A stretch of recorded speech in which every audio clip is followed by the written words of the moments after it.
এই দেখো বন্ধুরা, আজকে আমি লাঞ্চে বানিয়েছি ইলিশ মাছের ঝোল, আলু বেগুন দিয়ে পাতলা করে, শাক ভাজা, রসুন ফোড়ন দিয়ে, আর বানাচ্ছি চিংড়ি মাছের মালাইকারি। এই দেখো চিংড়ি মাছগুলো ভেজে রেখেছি, মালাইকারি মশলাটা কষাচ্ছি, এখন ভালো করে কষানো হবে, তারপরে চিংড়ি মাছটা দেবো।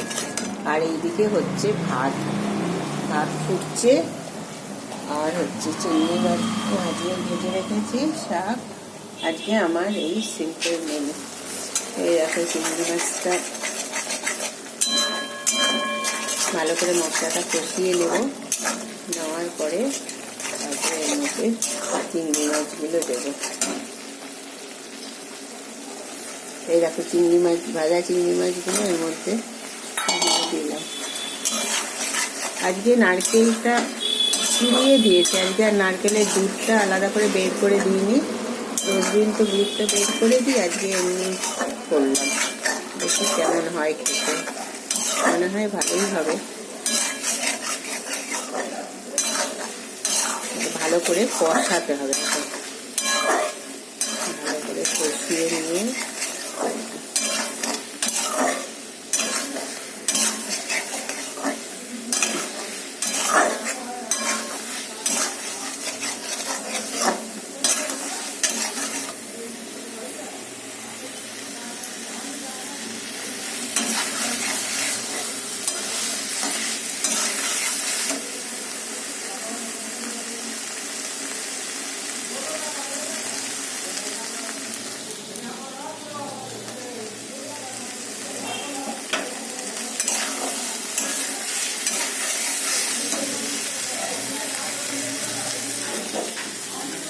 এর মধ্যে একটু এবার জল দিলাম,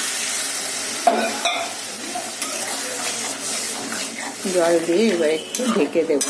ঢেকে দিয়ে চিংড়ি মাছটা সেদ্ধ হওয়ার পরে তারপরে একটু গরম মশলা দিয়ে ঘি দিয়ে নামিয়ে দেবো।